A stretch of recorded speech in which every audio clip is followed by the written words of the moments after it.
morning, everybody. This is the All About Nothing podcast, kind of daily show for a Tuesday morning, right? Yeah. God bless America. It's Tuesday. I'm Barrett Gruber, host of the All About Nothing podcast with Zach King. You can find us on social media. I am at Barrett Gruber. This is Bill Kimler, host of Black, White, and Blue in the South with Dr. Jamil Brooks. You can follow him at Political Bill SC. We're here recording on a Tuesday morning because it's not Wednesday. I mean, yeah, there's no other reason. It's Tuesday. Wednesday is sleep-in day, right? That's what it comes out to. Let me just see. Columbia thinks we're the best. Do you? Vote for the All About Nothing podcast and best local podcast. Head to theallaboutnothing.com or check the show notes for the link. Quickly register and there you go. So, good morning, Bill. How are you? Good morning, Barrett. Did you miss me on Thursday? Did you miss me? I did. Good. Did you watch? I was not able to watch. No. Oh, okay. It was a long night, so I did not catch it. You didn't listen afterwards? You didn't? Nope. Oh, so that was why the numbers were down. No, we did. I did give everyone an update. I had a couple people that commented that asked how your wife was doing. Well, good. Did I tell you what we did and why she was there? And I went through the whole background. I don't remember if I told you. Yeah. Okay. And the fact that there was a doctor that was like, I can fix this. Yeah. Yeah. I mean, that might be out of context. Heart surgery was great. I'll tell you one thing about it that I don't know that I shared. I couldn't have because this is after the surgery. So this is the first time talking to you since. So she had to have a pacemaker repair. It was over 10 years old. What she had one installment and she was in her 30s. Needed some repair. Specialist was up in Charlotte. So the doctor comes in. We're in the waiting room. She's prepped. She's got the little head cap on. She's got the gown on. She's ready to go. The surgeon wheels in or runs in and starts explaining what he was going to do.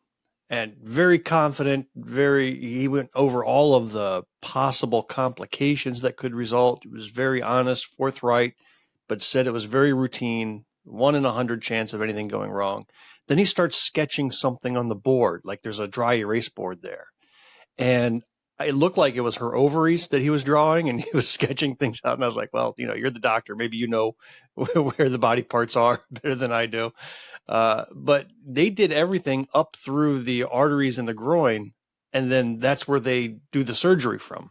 Like they didn't crack open the chest. They didn't go down that way. The pacemaker itself sits outside of the rib cage, so It's right there below the skin. So, they did have to go in there and replace the battery and some other stuff. But the actual heart part is all up through the groin area. So they insert, on both sides of her legs, inserted, this long wire tools, lasers, whatever it is. And they did it remotely. It was wild. That's crazy. So this doctor goes through all the explanation of what he wants to do and what he's going to do. And so then he departs. Well, about 5-10 minutes later, another surgeon comes running in. And this is a completely different team of heart surgeons. So this is different than the pacemaker specialty surgeon. This is the open heart surgeon who's on standby in case anything goes wrong. So if the first surgeon's in there and they're removing the lead from the heart muscle and they're scraping away any scar tissue that may have formed around the pacemaker lead, or cuts tissue or something goes wrong, they only have minutes. So then this other crew would be scrubbed, ready to go, come in, crack the rib cage open and get to heart repair like it was, bypass surgery or something like that. And so he met with us and said, listen, I have never been needed before. I don't plan on being needed today, but me and my team are there fully scrubbed, ready to go, should anything go wrong. You talk about a boost in confidence. I mean, you're dealing with some scary stuff, but when you have $1 billion worth of surgeons and medical expertise on standby for you, just for you, it was appreciated. So glad to say the surgery went well, recovery went well, just spent 1 night in the hospital and then discharged, and she's getting stronger every day. She's not laid up. She's walking around. She's doing this and that. We have a follow-up appointment tomorrow. Okay. And all should be good. She should have a new lease on that ticker for another 10, 20 years. There you go. All right. Well, I will just say thank you to government endowments that provide research that allow for the education of doctors and surgeons and things like that eventually lead to successful procedures like this. Exactly. We had a great episode, and I will say great. I am proud of it. Episode with Carrie Tharp yesterday, co-general manager of the Darlington Country Club. I really quickly want to thank Tom, Mary, and Tiffany of BroadStreet.net, as well as Carrie Tharp and the owners, Tim and Nancy Henley of the Darlington Country Club, for having me out there to record that episode. Did you get a free membership out of the deal? I didn't get a free membership, got an offer of free visits. So I don't know if that's the same. If I walk in and people are like, "Hey, Barrett's here," I feel like I'm a member, right? Okay, you're not a member. It's not the same. Oh, okay, sorry. Black, White, and Blue in the South podcast episode came out last week. Trey Ward was fantastic. He is really neat guy. The story of his and I'm going to probably put this out of context, but the disgust of seeing the placard on that monument, and the fact that he was just like, I'm going to take it down, and then leaving it with the museum. The museum, just leaving the placard. Incredible story, incredible guy. So just a quick context, here in Greenwood, South Carolina, we had a war monument for World War I and II veterans where the names of fallen soldiers from the area were inscribed, segregated. So they literally had a whole bunch of names, and then below it, it said colored, and then the African-American soldiers who gave their lives in the two world wars. And anytime a politician or national news would come through the area, there would always be this side story. Welcome to Greenwood, home of the segregated war monument. And it was just an embarrassment. And so our guest took it upon himself, along with the support of the mayor at the time and a couple of other individuals, to raise funds for a new desegregated plaque. And then he actually did the job middle of the night to go and remove the plates kind of without anybody knowing it, secretly. It got sued. There was a lawsuit on it after the fact. It was a whole thing. So we encourage you to listen to that show. He was a great guest. Very entertaining. Also, by the way, former chair of the Republican Party in Greenwood. Yeah, that's who our guest was. He was a Republican operative who has evolved over time, or I should say maybe the party evolved away from him. So very interesting views. I won't put any words into his mouth and how he expressed his disdain for the way that the migration that the Republican Party has taken over the few years, but he is the Republican. Well, the way he described himself is the type of Republicans I grew up with, not the ones that I see now, not the ones that are flying through my TikTok comments right now. As well, bluegrass singer, the Trey Ward Band, and yes, I did add the song Greenwood Mill to my playlist. Hey, another 1/1,000,000th of a penny going to his coffers. Well done. I will just say this: I'm not a huge bluegrass fan, but I'm always in awe of the talent of bluegrass players. Banjo pickers and just the guitarists and the harmonizing. I mean, as a fan of music, I really do enjoy that.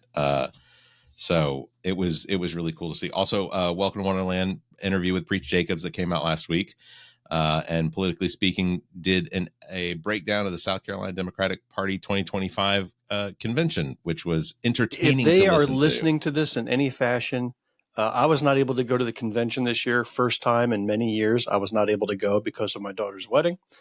But their recap of it was compelling. It was riveting. And at the end, they quickly ran through all the topics they didn't get to. And I'm like, shit, that's the good stuff. So they better do a part 2 of the convention recap, because they left so much on the table and they need to cover it. They can't leave it unspoken. Yeah. In fact, I've got to get with Erica and Emily and Kirsten to see when they're going to record part 2, because there is obviously, I want to hear more about it. There was, at the end of the episode, they discussed having a special guest, a secret special guest that they would not tell me. And I made a guess. And they all made a face. So I don't know if I guessed correctly, or but they're going to have a guest coming up on a future episode. It's Nancy Mace, right? That would be the face making guess. Nancy Mace is probably one of those people that could probably pull off some sort of an almost incognito appearance at the South Carolina Democratic Party that they would run into and be like, "Hey, do you want to come on our podcast?" She is very distinctive. She could not walk through that crowd without being noticed. I would encourage Nancy Mace to come on my podcast. I absolutely would. In fact, I would do everything I could to try and have an engaging conversation where she just gets more and more riled up. I want her to call me every name she learned in church. More and more. That would only take 5 seconds with her. She has the shortest fuse from normal to crazy that anybody has ever had. It would not take much to trigger her. I would thoroughly use trigger words like hi, hello, how are you? Those are the things that'll push her right over the edge. I just, I think Nancy Mace would be Did you just spot reading glasses? Did you just put on some grandpa glasses there? Look at you. Because honestly, I'm having a very difficult time reading. It's very becoming. So I wanted to do a couple reviews real quick because I was disappointed over the weekend of several different things. So driving out to Darlington last week to go interview Carrie Tharp and the country club. On the way back, I was hungry and I had to stop and eat. I tried the McDonald's McCrispy strips. And so this is my review. And I have to go down to some pretty distinct fundamentals of crispy chicken strips and things. When you say your review, did you go on to Google review literally and type this up? Or is this just your... This is the All About Nothing podcast review of the... So the shape, long, bloated finger-like shape. Of the three, two of them felt identical in shape. So I'm pretty sure that these were form shaped. Wait a minute. This is the exact same thing my wife's heart surgeon said when he came in and talking about what he was going to do. That was eerily similar. Wow. How did you know? The texture, they were kind of like bigger nuggets. And honestly, I love the McDonald's chicken nuggets. I do. I think McDonald's chicken nuggets are pretty good. But I think that's because they come in such a small, the size of them is just enough that you don't notice that it's probably not real chicken. I know they say it's 100% real chicken, but I think that it must go through some sort of a grinding process. Every third chicken nugget is the same shape. I think that I think it's the same thing they talk about when the patties come from the pink slime or whatever. But the texture matches the chicken nuggets. As far as the taste goes, not good. They are not the chicken nuggets. I don't like whatever spices they put on there. No, not good. What they could have done is just made longer chicken nuggets and it would have been fine. And they didn't. They made these things. Overall, it was disappointing. I'm going to give it a 2 out of 10 on the scale there. Now, do you think it was just that one location, or do you think that review would apply to all McDonald's nationwide and how they process their chicken? So I have a friend who is a district manager for a franchise of McDonald's, not a franchise. Yeah, I guess a franchise, because you can own a McDonald's. I'm not sure actually how that works. Anyway, it's a district manager for McDonald's. They have a fairly rigorous QC process to make sure that every McDonald's, at least under a district, is the same. The prices are the same. The food quality is the same. Everything is the same. But they've got some work to do with these McCrispy finger strips. Just honestly, all they'd have to do is just make the chicken nuggets into a strip. And I think that would be fine. They don't have to reinvent the wheel. The chicken nuggets are good. I don't know. Do you shop at Walmart? I do. You do. We have Walmart Plus because especially during the pandemic, it was extremely convenient to be able to order. It has saved us money because we don't walk through the Walmart and find things we don't need. We order off of the app and I either pick it up or it gets delivered.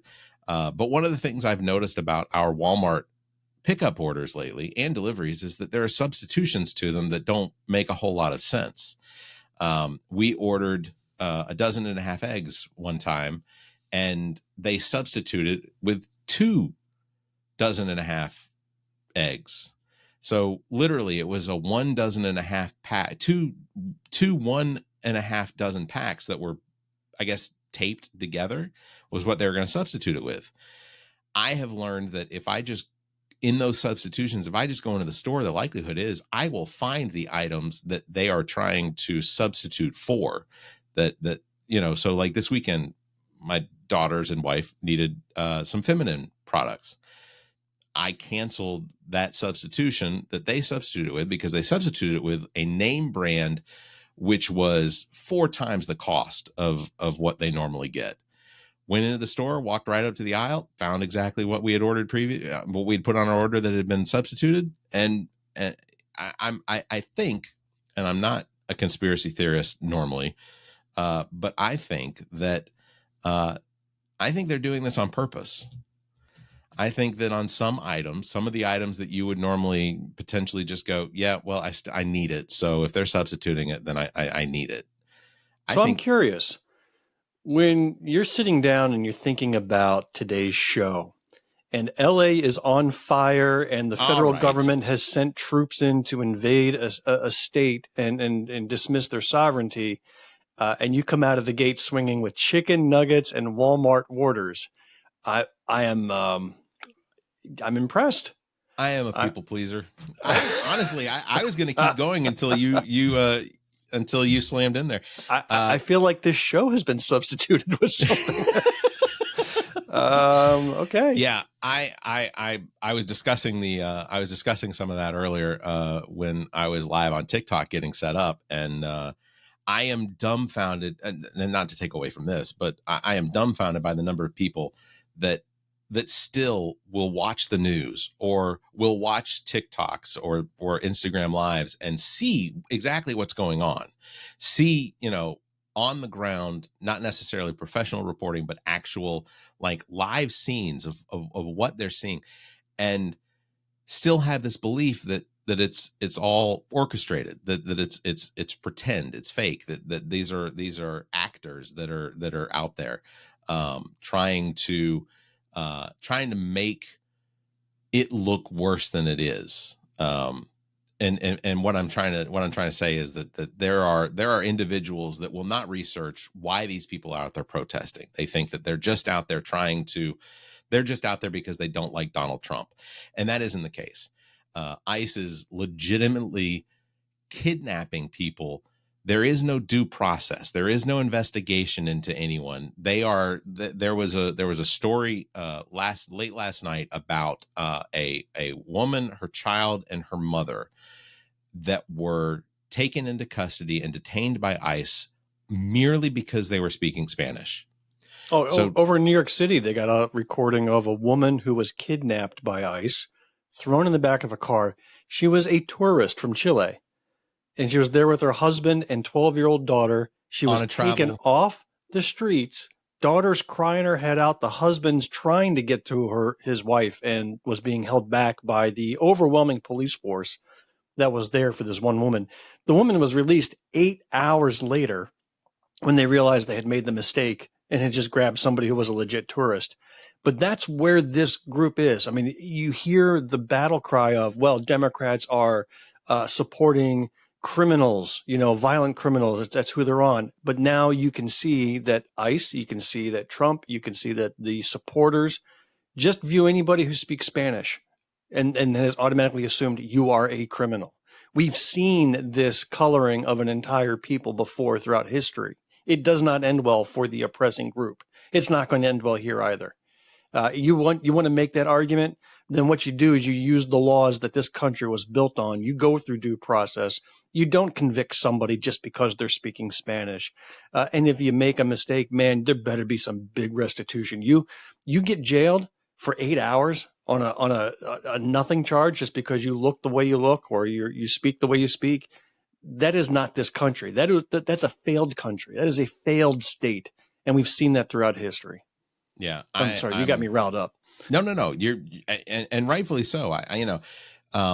We aren't going to see those type of protests in in some of these southern states.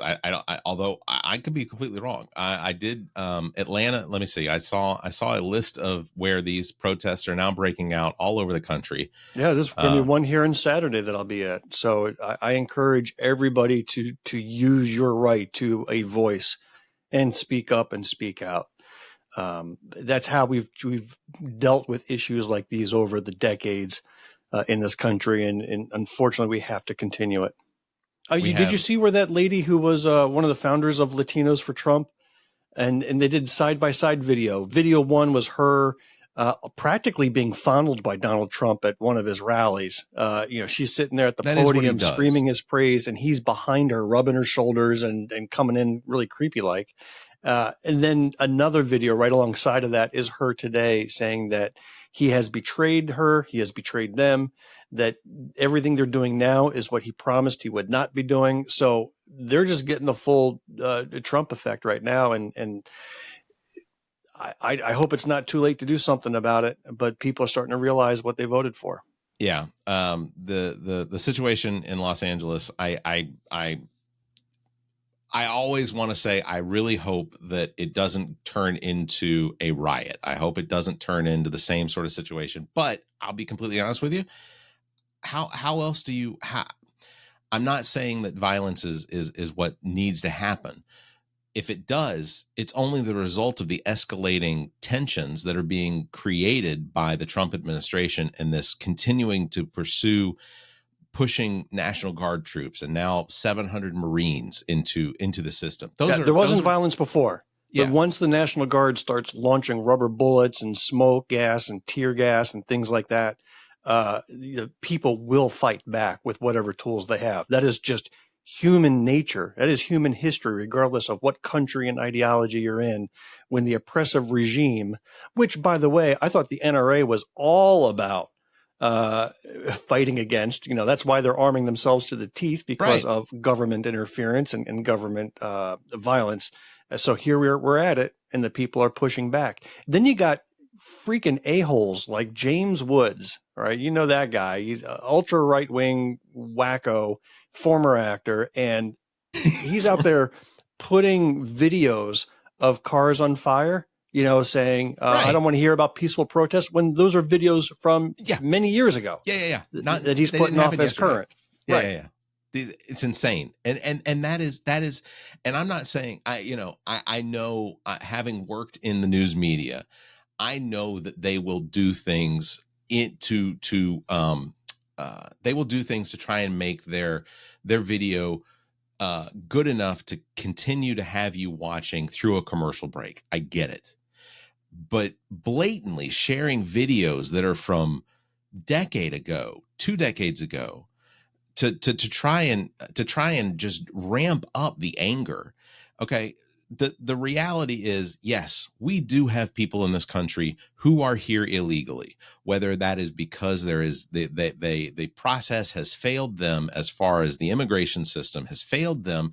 They are on the books to become to have their cases looked at, whatever the case. Yeah, the majority, Barrett, are those who are here legally, following the process. Right. And then in the last couple of months, the rules have completely changed. I mean, there are people getting arrested and deported when they show up for appointments, as they were told to do.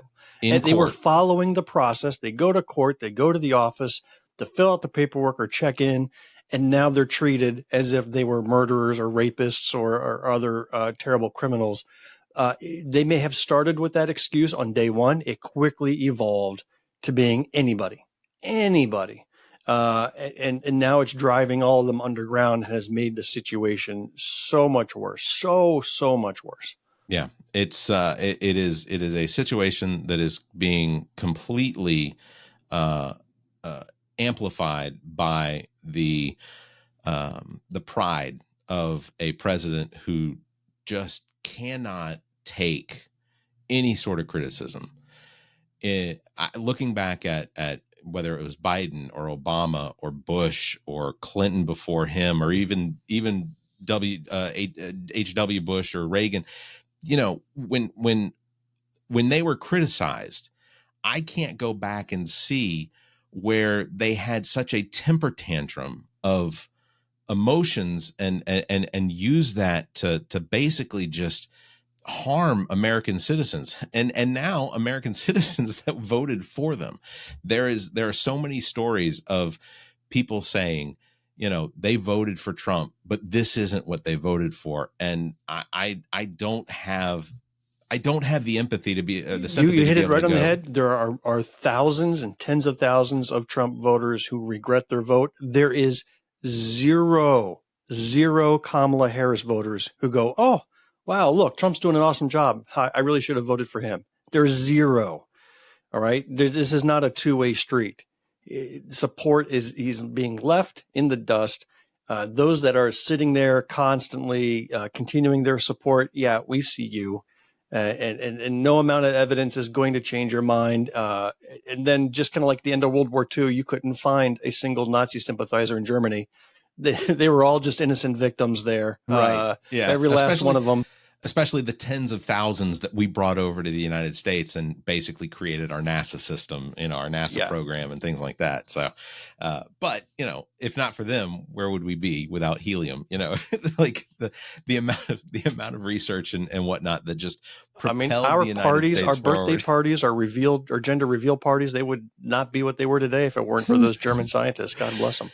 Well, I know that we're going to be able to. We're probably going to talk more about this as we go through the next few weeks, because I think that we have reached the precipice of tolerance when it comes to what it is that the Trump administration is doing. Because I absolutely believe that this is just the beginning. I don't think we're going to see this slow down. I think that we're going to continue to see these protests across the country. I think they're going to gain in numbers. They're going to gain in strength, and I suspect that this is the BLM movement that Donald Trump believed was going on during this chaos first term. only happens when he's president, by the way. It only happens. Only happens. All caused by him. And if you want peace in the streets and if you want quiet throughout the nation, aside from any championship wins, I mean, that's, all bets are off when your team wins the championship. The city goes down in flames. That's supposed to happen. But outside of that, you don't see this type of stuff outside of Trump being president. Well, and outside of Philadelphia, you don't see championships have I'm sorry. Shall I pull up pictures of Charlotte? Shall I pull up pictures of Detroit? I mean, come on. This is a thing that happens. I'll do. You know what? I'll take a step. I'll take a step ahead. I will do what I tell people to do when they tell me to show them the facts. I'll go pull those up. I'm sure you're right, though. Yeah. I mean, right. Philadelphia greases poles. That's unique to Philadelphia. So that's unique. Yeah, you have to grease poles. When people go climbing up onto street lights and lamp poles, you absolutely have to grease the poles. Like, Doesn't matter. You could electrify the poles. You could put barbed wire in the poles. Those bastards are going to climb them poles. That's just what they do. It's talent. It's talent. I have not. I have not climbed a rope or a pole since, I don't know, my last year in Boy Scouts. That's a tradition in Philadelphia that goes back to the founding of our country. Those founding fathers climbed the poles. They don't talk about that much, but yeah, they climbed poles to sign declarations of independence. Could you imagine Ben Franklin? Yeah, he was the first. How do you think he was measuring those electricity and lightning and shit? He climbed the pole, flew a kite. Exactly. Well, on that bombshell, I think we're going to wrap it up. We will pick it back up on Thursday, 2 days after Tuesday, if you're lucky. If I'm lucky. Big thanks for tuning in. Don't forget, you can follow me at Barrett Gruber and Bill at Political Bill SC. You can catch us live every Tuesday and Thursday at 5:30 a.m. Eastern. My final thought is, when it comes to Donald Trump's preference in women, just remember his scale starts at groping an inanimate object like a flag, and then all the way up to Melania. So it's anything in between is game for Donald Trump. Just I wanted to make sure that people understood that we recognized where exactly that there is a scale. Also, he's allegedly in the Epstein files. Oh, there's no allegedly. That's a fact. It's been seen. He's in it more than Epstein himself is. That report, what's crazy is that tweet that Elon put out, he took down less than 48 hours later. Like, to what effect? To what nothing. point? No. He dropped that grenade. Taking it down. I mean, he dropped that grenade. And I know I said we were wrapping it up, but I will just say, I think that what is happening with pushing these troops into Los Angeles, a very blue district in a blue state, or a blue leaning state, I think that this is all designed to be a distraction away from the fact that Elon Musk and he had a severe breakup, and Elon Musk outed him to the world to say that the reason we haven't seen the Epstein files is because Donald Trump is a part of everything that went on. I mean, we already had the video and picture proof that he was with Epstein all the time. He talks about Epstein like he's one of the greatest guys he's ever known in his entire life. That's it. That's it. All right. Till next time, you all stay safe, be kind, and keep your hands to yourself. The preceding podcast is a product of Big Media, LLC, and is copyright 2025, all rights reserved.